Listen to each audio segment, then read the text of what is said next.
There. Good afternoon, everyone, and welcome to a webinar hosted by the Drug-Drug Interaction Clinical Support Group. My name is Dan Malone, and I'll be the moderator of this afternoon's webinar. Today, we're going to focus on a drug interaction associated with Tizanidine. And before we get into the details about this, I want to quickly acknowledge our research team that has been putting together evidence and these sorts of webinars over the past a year or so. I appreciate individuals shown on this slide and all the work they've contributed to the project. As I mentioned, I'm Dan Malone, and I'm going to facilitate today's webinar. This particular drug interaction pair, oh, I forgot the disclosure statement. This is our disclosures. So the work is being supported by the Agency for Healthcare Research and Quality. They don't claim any responsibility for what we say, but we do appreciate their funding. And with many drug interactions, we start with this issue of we have a lot of defenses to try and prevent drug interactions from reaching patients. But when these defenses don't work, when we have holes in them, patients can then experience an adverse drug reaction. And the goal of this webinar series has been to try to figure out how we can best design the defenses, close the loop, the holes in the safety net, but at the same time reduce the alert fatigue. So today we're going to talk about Tizanidine drug interaction, and the issue of Tizanidine came to our attention because one of our pharmacists at the emergency department said that he had seen a number of situations where unfortunately a patient received both the Tizanidine as well as a medication that affects the CYP1A2 metabolism of Tizanidine. And as providers are trying to stay clear of opioids, you know, they're being pushed into different realms. And one of the areas where they may decide to prescribe an agent is in the space of muscle relaxant or muscle pain, and they might go to this particular agent. And at the same time, patients may also have an infection or some other condition that necessitates another medication, and these patients may then end up getting exposed to an alternative or to a interaction. So while it's a relatively simple algorithm that you're seeing in front of you, there's a lot of data behind this decision. We'd like to share that with you over the course of today's webinar, and also talk a little bit about ways that individuals might consider managing this particular medication. So next, I'd like to turn it over to John Horn, who's a professor emeritus at the University of Washington. John is a well-known drug interaction expert, has been in the field for more than 30 years.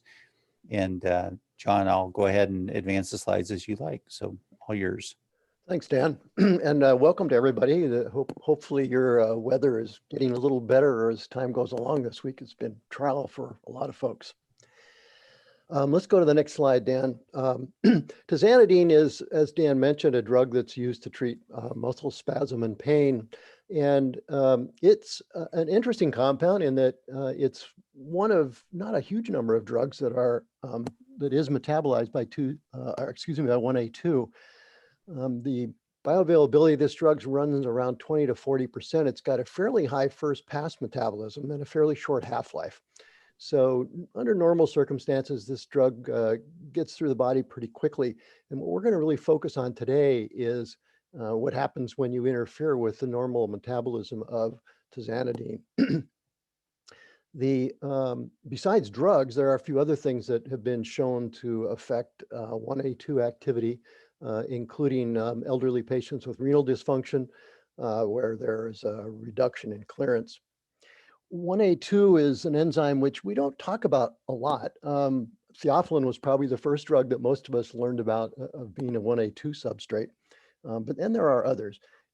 It makes up about 15% of the enzymes that are present in the liver, and is active with perhaps 5% of the drugs on the market. So there's not a huge number of drugs, at least compared to the common enzymes like 3A. So let's go to the next slide. And before we get into the interactions, let's just think a little bit about tizanidine. This may not be a drug that everybody's very familiar with. You see it occasionally used. This is data that looks at the side effect profile of tizanidine, so pretty much straight out of their labeling. And this is from their trials. You can see in the second column in the placebo rates of side effects, nothing surprising there. And then 2 different doses of tizanidine, an 8 and a 16 milligram dose in about 45 to 50 patients. And the point of this slide really is just take a look at how the incidences increase as one increases the dose of tizanidine. Now, this is a 2-fold increase in dose. And as you're going to see when we get into some of the specifics of the interaction, this is actually a really small increase that you see when you give interacting drugs with tizanidine. So when you think about tizanidine and its potential interactions, the event list over here is what you're going to run into. And if you go down this list, you may not be too troubled by dry mouth, but somnolence certainly can be a problem. Dizziness, hypotension, bradycardia, those are the kinds of things that lead to falls.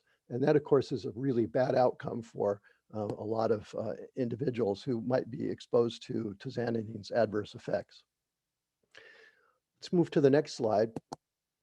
I mentioned that the bioavailability of tizanidine is fairly modest, and part of that is, as we mentioned, due to the high first pass. And one of the things that I always think is worth thinking about when you're looking at potential interactions is if you understand or know what the bioavailability of the drug is, and here we're going to include the effect of first pass.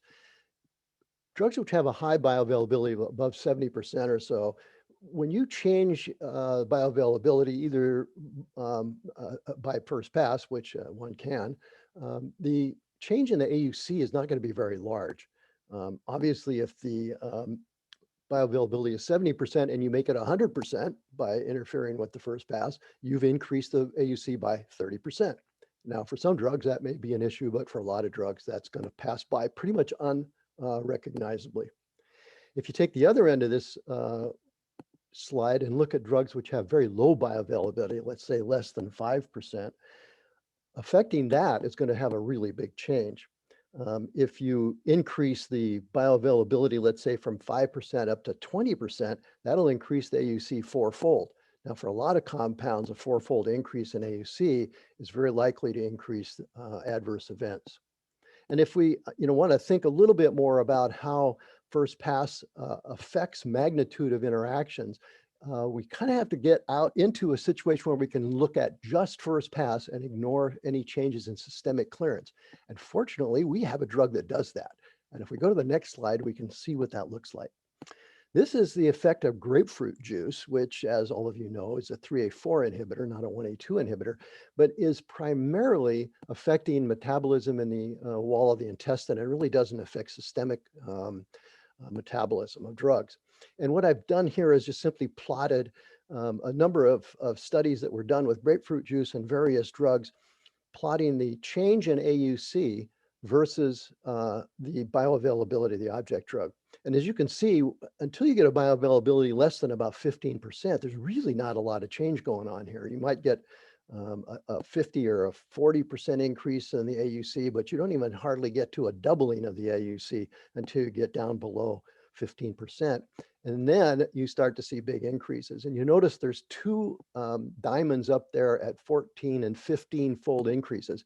That happens to be simvastatin and lovastatin. Those drugs have a bioavailability of about 5% or less. And so if you give someone 20 milligram dose of simvastatin, let's say, and the bioavailability is 5% because of the high first pass, that means 1 milligram of that drug gets into the systemic circulation.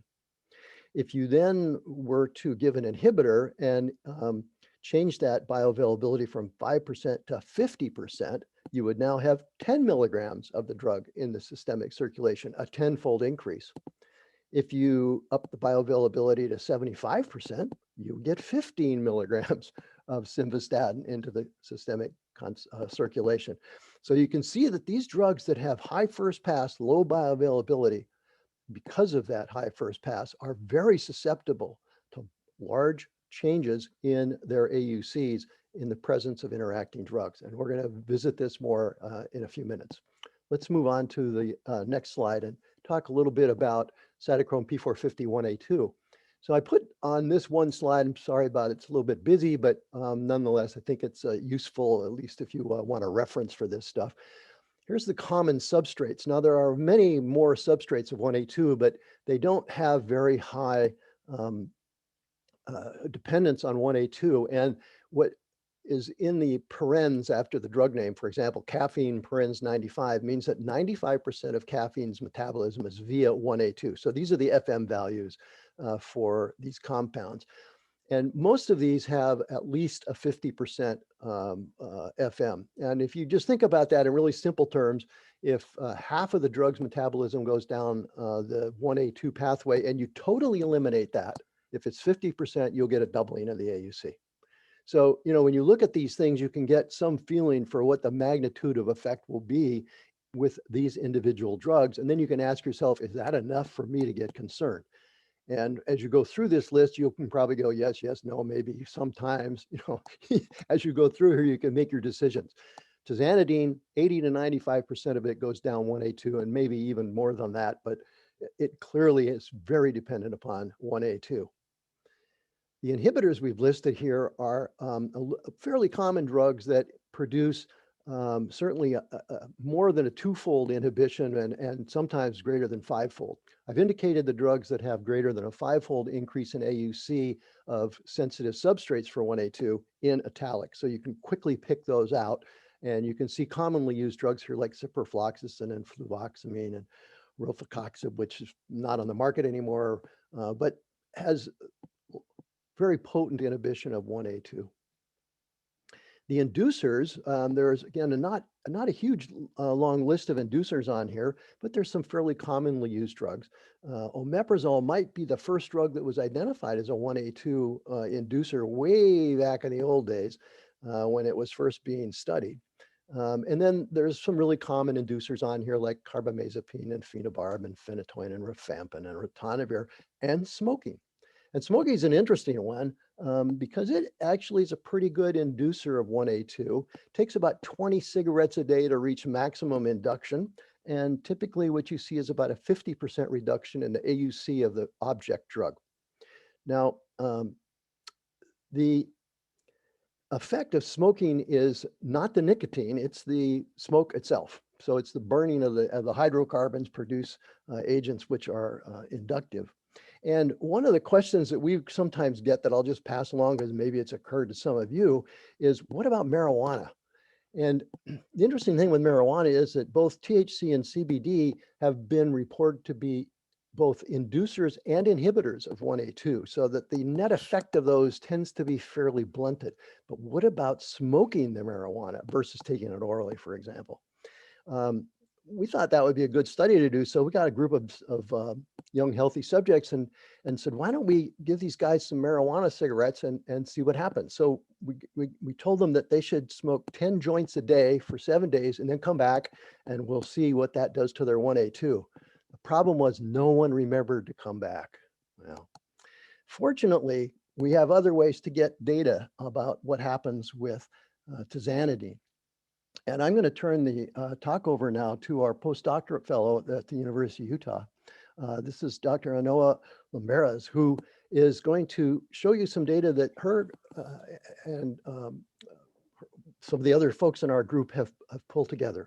Anoa, it's all yours.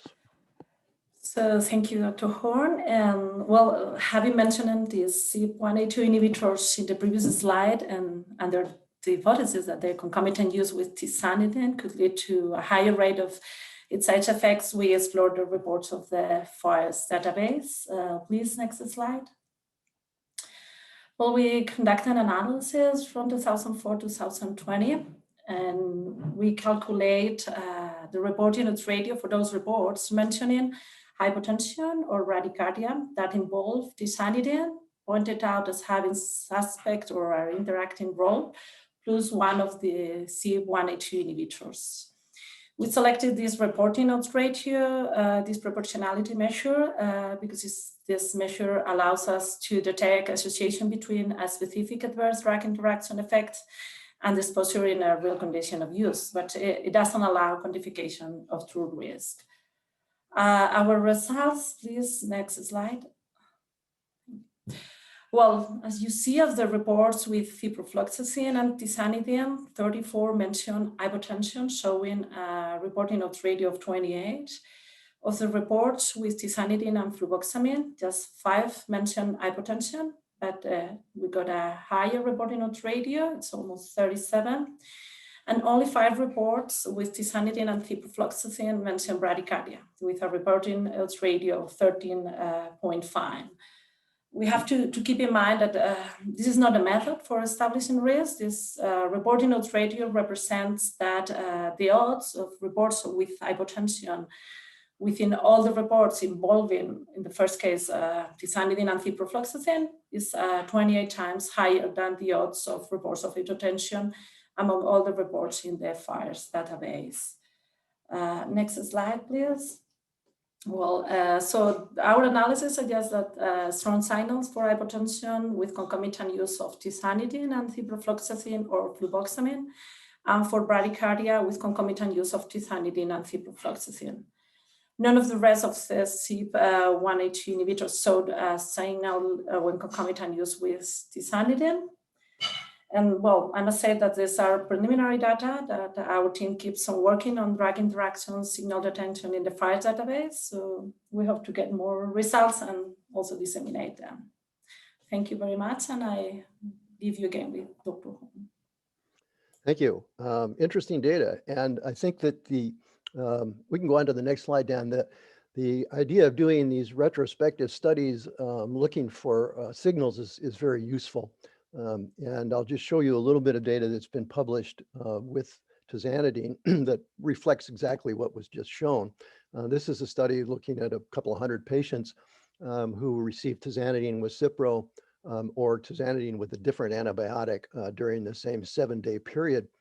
And they looked at outcomes of physician visits and hospitalizations. And as you can see, the physician visits were significantly more frequent in the tizanidine plus Cipro versus tizanidine and a different antibiotic.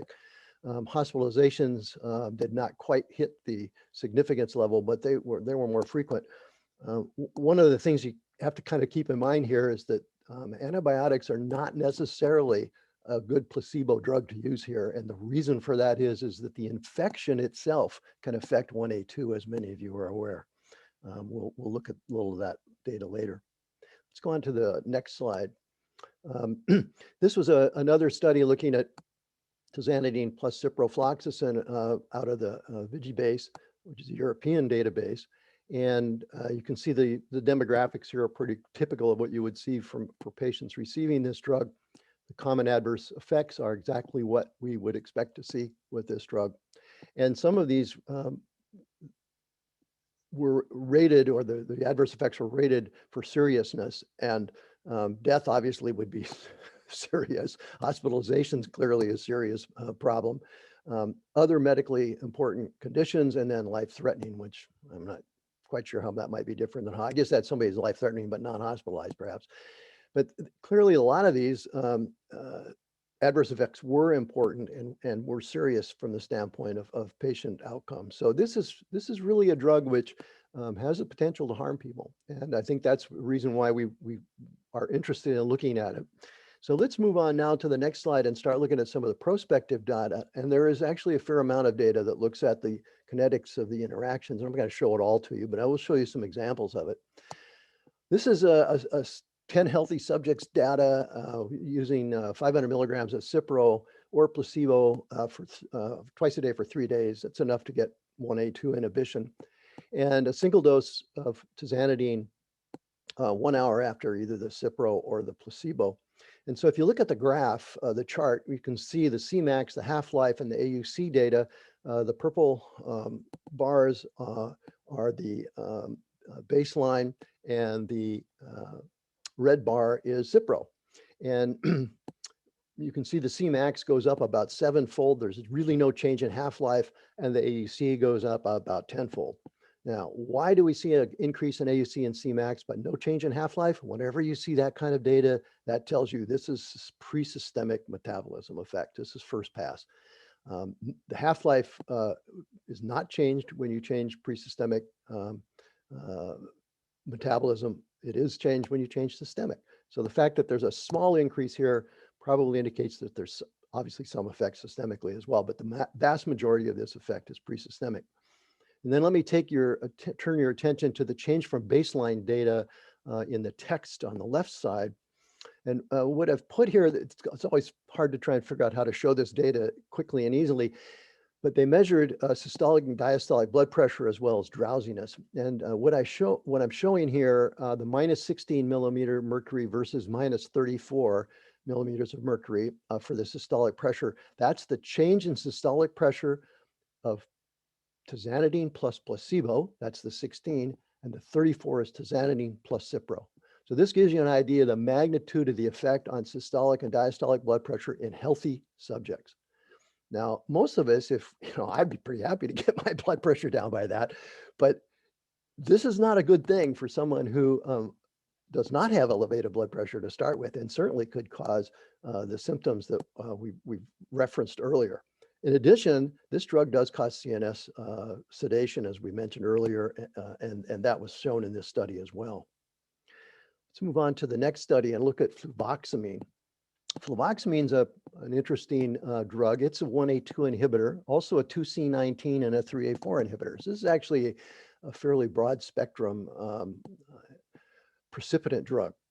This again is 10 subjects with 100 milligram fluvoxamine or placebo for 4 days, and again a single 4 milligram dose of Tizanidine.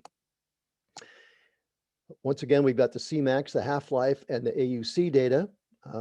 About a 10-fold increase in the Cmax. The half-life does go up here, and the AUC in this particular group went up 30+ fold. Now, some of you might think that's the indoor record for increase in AUC, and I'll tell you, it's really close, but it's not. Certainly a podium finish, however. Now, this is something you really don't want to do. I don't care if you're healthy or not, this is not a good outcome. So the effects here again on diastolic and systolic blood pressure, systolic drop was 35 millimeters per mercury and 20 in the diastolic. There's also a bit of bradycardia observed here. And that's a really interesting finding because most of us, if you said, well, I'm going to drop your blood pressure by 20 millimeters of mercury diastolic, you'd expect a reflex tachycardia, but you don't get it. So this is probably one of the physiologic events that's occurring that tends to make this diastolic and systolic drop more likely to cause problems in patients because they're not getting the reflex tachycardia, they're not going to get an increase in cardiac output, and therefore their pressures are going to be down and stay down. And orthostatic hypotension is just a stand up away. Once again, CNS effects were increased. The effects of Tizanidine on blood pressure are concentration dependent. And this is data that shows that to you. And you can see that with the Tizanidine concentration, if you, I don't care, let's look at the systolic one, the one on the left. Notice that effects from 0 to about 5 nanogram per mil are pretty much zero. Some go up, some go down, but not a lot of change. The concentration of Tizanidine, if you recall from the prior slide, at the Cmax with Tizanidine alone was 2.2 nanograms. The concentration with fluvoxamine was 26 nanograms. So if you run your eye across the x-axis to about 26 and go up, you get a drop of around 40 millimeters of mercury, which was pretty close to what they reported. So as the concentrations go up, the BPs go down. And it's a pretty good fit of line and looks, to me at least, to explain a lot of what we see clinically with this particular interaction. Let's move on to the next slide. I just want to return to the issue of smoking. And there's not a lot of data. This is a study that was done looking at male and smokers and non-smokers and female non-smokers. I guess couldn't find any females that smoked. Good for them.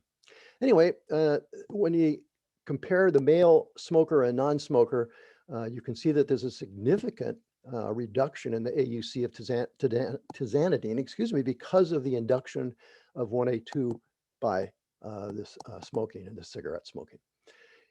The female non-smokers had a higher AUC than the males, but it was not statistically different.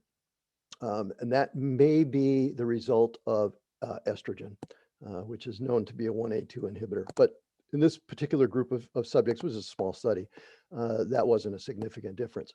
So smoking will reduce the AUC by about 50% in the males. And even if we assume that's the same in a female, which I don't know, wouldn't be, the risk here is not so much that someone on tizanidine suddenly starts smoking. The risk is probably greater in someone who is a smoker who gets put on tizanidine and then stops smoking. Because if you stop smoking, it takes a few days, but your 1A2 activity will return back towards normal. And if they have been receiving an increased dose of tizanidine to offset the increase in 1A2 clearance or activity due to the smoking, and then they stop smoking, that tizanidine dose is going to be resulting in a higher concentration of drug and therefore perhaps adverse events. So it's one of those unusual interactions to think about that occurs when you take away the precipitant drug, in this case smoking. But with tizanidine, it may in fact be one that's worth keeping in mind. Let's move on to the next slide. Mexiletine is also a 1A2 inhibitor. This is another study with 12 subjects here getting 150 milligrams of tizanidine, or excuse me, of mexiletine a day, and then got a single 2 milligram dose of tizanidine, either with mexiletine pretreatment or not. And again, Cmax, half-life, and AUC data.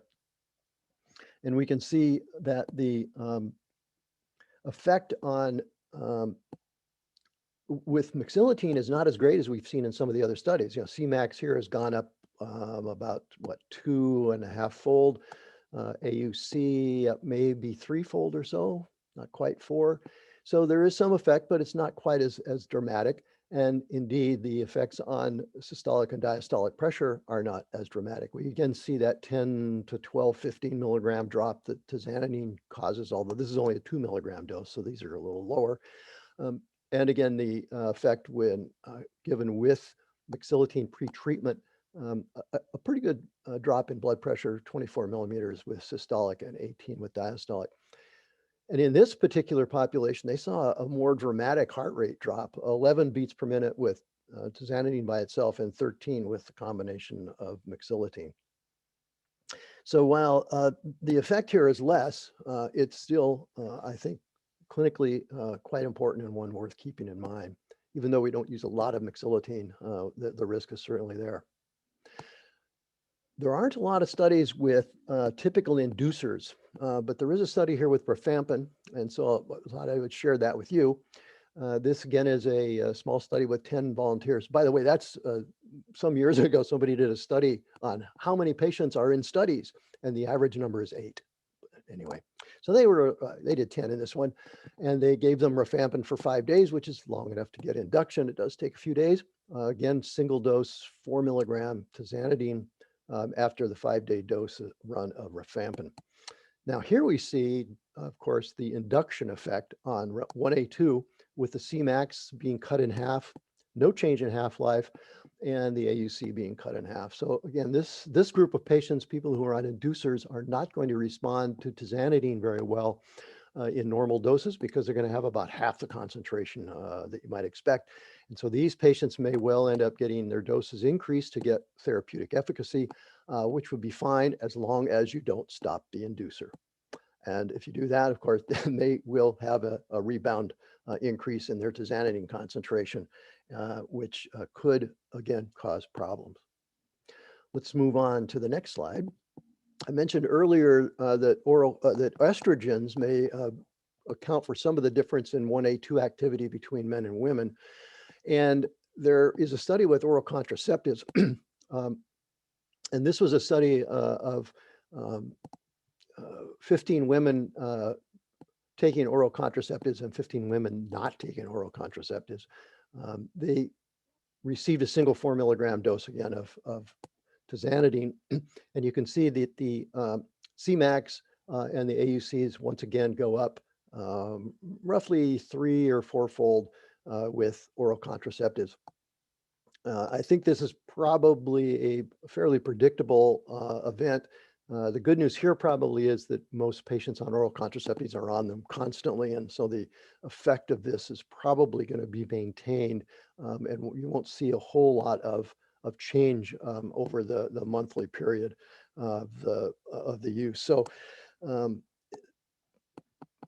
take-home message would be that a female who's taking oral contraceptives probably ought to get started on a low dose of Tizanidine and be watched pretty closely, because you're going to see a pretty good increase in concentration above what you might expect.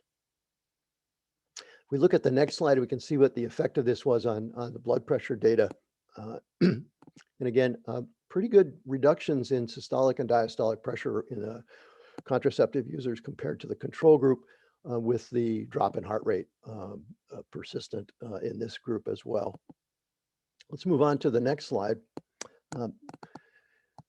Rofecoxib is, I believe, not available anymore in the United States, but it is still is, I guess, a 1A2 inhibitor of some repute. And again, the data is very consistent with the other studies that we've looked at. And I'm not going to belabor this since we don't have to worry about this one. Let's move on to the next slide. Now, one of the things that's sort of interesting with any inhibitor is that we're always thinking about, is this a potent inhibitor or a modest inhibitor? And I think we're all familiar with the relative strengths of inhibition that the FDA uses. A strong inhibitor is considered a drug which will increase the AUC of a precipitant drug, a sensitive substrate, by greater than 5-fold. A moderate is 2 to 5-fold increase, and a weak is less than 2. So here are 3 different inhibitors of 1A2 and 3 different object drugs that have been studied with each of these. So with fluvoxamine in the left-hand set of bars, we have caffeine in the blue, Tizanidine in the red, and theophylline in the purple. And if you look at this, fluvoxamine is a modest inhibitor of theophylline, but it's a potent inhibitor of caffeine and Tizanidine. Rofecoxib is a weak inhibitor of caffeine, a potent inhibitor of Tizanidine, and a weak inhibitor of theophylline. And oral contraceptives turn out to be a weak inhibitor of theophylline, a modest inhibitor of caffeine and Tizanidine. Now, I think you can all realize the problem here with the arbitrary, strong, weak, moderate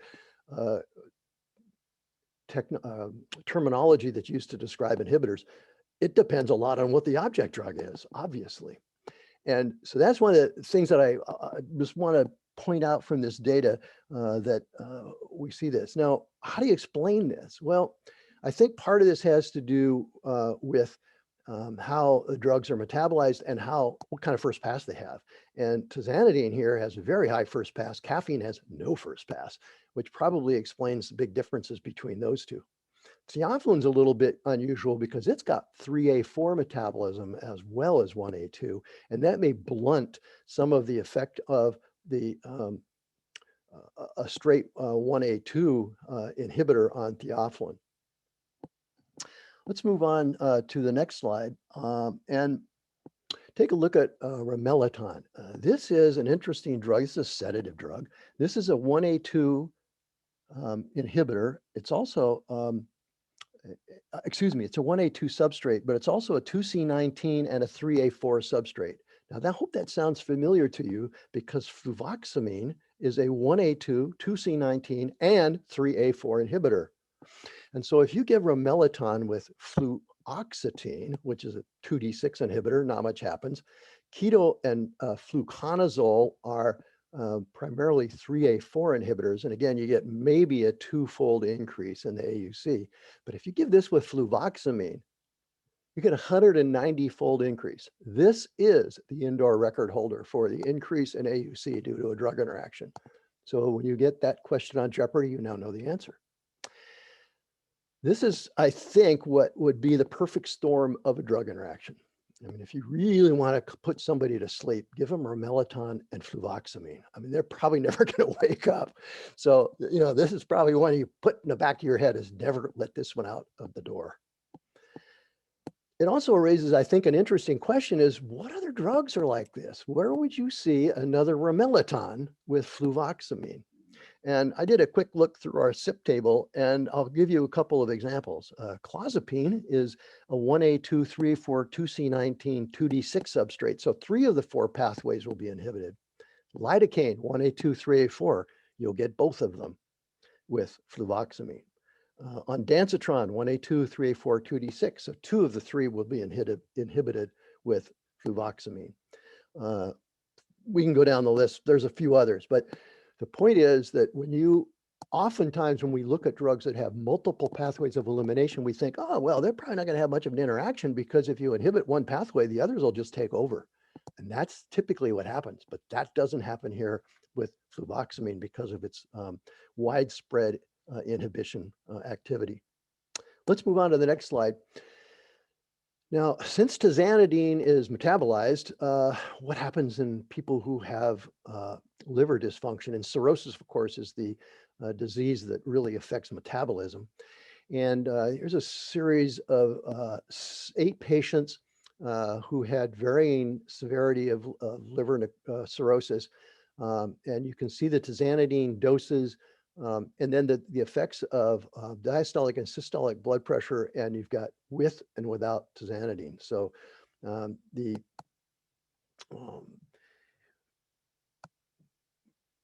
diastolic pressures in the patients with mild, modest liver cirrhosis don't change much. As you go down this list, however, of the diastolic and systolics, you can start to see bigger and bigger drops in the blood pressures as the patient's liver ability to metabolize is reduced as the cirrhosis gets worse. So patients with liver disease, liver cirrhosis is not a big surprise that they would be more sensitive to a drug that's metabolized by the liver. And I thought this was interesting just because they had the nice pharmacodynamic data. But there's an interesting drug interaction effect that this presents. And if we go to the next slide, we can take a look at that. This is a study done looking at the effect of the interaction between fluvoxamine and theophylline, and it's looking at the effect of cirrhosis on that interaction. And so we've got healthy subjects in the first 2 bars where the theophylline clearance is roughly a little more than about 60% reduction, roughly, something like that, when you give them fluvoxamine. If you have child's class A cirrhosis, it's cut about in half.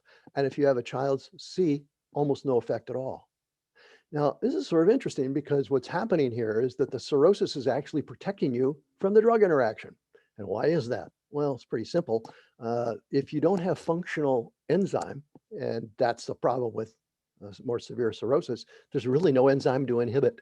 So the clearance is low, as you can see in the child C group in the blue bar. It's very low, about 1/3 of what it is in the normal folks. And you can't inhibit that much because it's already inhibited by the cirrhosis. So it's an interesting sort of twist on what happens when we combine drug interactions and diseases, and it can have sometimes dramatic effects on the magnitude of the interaction. Let's move on to what is my last slide. And I want to just finish up talking a little bit about management options. Dan showed you the algorithm that we've created earlier. And I think that the way to deal with this is to think about these drugs as we like to think about them. And that is, if you're dealing with ciprofloxacin, what would be an alternative antibiotic that doesn't affect 1A2? And there are quinolones that don't affect 1A2. Enoxacin does, but the rest are pretty clean. If you're dealing with fluvoxamine, what are other alternative antidepressants that don't affect 1A2? And again, we've got a fair number of drugs that one could choose from that would be useful there. Montelukast, you can use Afirlukast, which has excuse me, for zafirlocast, you can use montelukast to avoid the interaction. It doesn't look like it has any effect. And if none of that is possible, then think about an alternative drug for the 1A2 substrate. In this case, it would be tizanidine. What can what's a different muscle relaxant that doesn't go down the 1A2 pathway? And that's pretty much all the rest of them. So there are alternatives to use. And I think that if you do end up administering tizanidine to patients and they are getting any drug which has any effect on 1A2, I think you really have to carefully monitor them for hypotension and sedation and the risk of falls, because that's going to end up with that patient in the emergency room, which was, again, why we all got here to begin with. And I mentioned earlier about the problem of patients who have infections interfering with 1A2. That's actually true of anything that causes inflammation. And I think some of you probably know already about this, but the inflammatory response itself with increased cytokines, C-reactive proteins, interleukin 6 and 1 beta, as well as tumor necrosis factor alpha, all have been shown to inhibit 1A2. So in any disease state where you've got chronic inflammation or an acute inflammatory response, 1A2 activity can be reduced. And if you look at some of the data, you're going to see that the clearance of these drugs is typically cut by 25 to 50%. So you're going to see somewhere around, a 30 or a 50% increase in the concentration, excuse me, a doubling, up to a doubling of the concentration of the 1A2 substrate with a 50% reduction in clearance. So that ends my presentation. I'll be happy to answer questions about that, and I'll turn it back over to Dan. Well, that's my goal, is to help moderate our discussion and see if we have any questions. So one of our audience members asked, what was the most important drug pair in terms of AUC change? And we know that fluvoxamine tizanidine's on the podium, but we also got to see the interaction that took home the first place prize. So with others, wanted to make sure that folks were aware that we put our materials up on our website. This is the algorithm that we've kind of developed for this particular drug pair, with some of the recommendations that John just mentioned in the lower left-hand corner. Obviously, this medication, if you're combining with the CYP1A2 inhibitor, we need to be careful. So you're welcome to submit questions via the chat function, or if you'd like to unmute yourself, feel free to do that. Okay, thanks, Sophie. I see the comment in the chat about additional webinars about inflammation and its effects on cytochrome P450 enzymes. So thank you. Are there any other questions about this particular topic with tizanidine? I do have a little bit more material I want to just go over. So I just encourage you to visit our website. We record these webinars and we put them up there, so you're able to see the content that was just presented, along with content of other presentations that have been given. We also provide a summary, evidence summary of the interaction to help you, make sense of the evidence yourself, along with references. So we encourage you to visit our website, ddi-cds.org.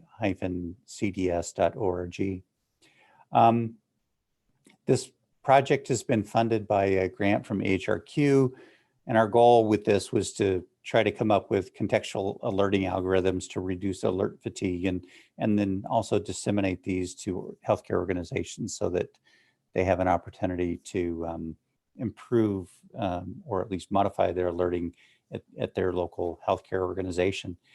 We'd love to hear from you. If you've implemented one of our algorithms or more than one of our algorithms, please let us know. Send a quick email to info@ddicds.org. A little bit about your experience would be really helpful to us, helps us document the success or the activities of our grant. And we're also conducting a series of one-on-one, essentially, interviews with individuals about implementing clinical decision support within their healthcare system. We're trying to identify barriers and other things that facilitators that might improve mechanisms to make our drug interaction alerting meaningful. So if you want to participate, feel free to contact me directly at my email, dan.malone@utah.edu. We are planning a future webinar to be in the main time frame to focus on issues associated with clinical decision support for drug interactions. We're interested in individuals who might be willing to share their experience about how they've reduced alert fatigue with drug interaction warnings or perhaps other medication warnings. If you'd like to be a part of the panel that presents at this, please let us know. Again, you can contact me directly. So with that, I'll pause to see if there's any other questions.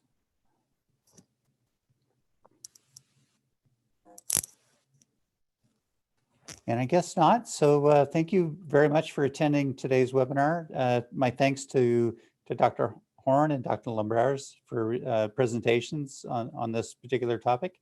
And we wish you the best of success in your organization. Have a great week and a good spring. Hopefully we'll all thaw out soon. Take care.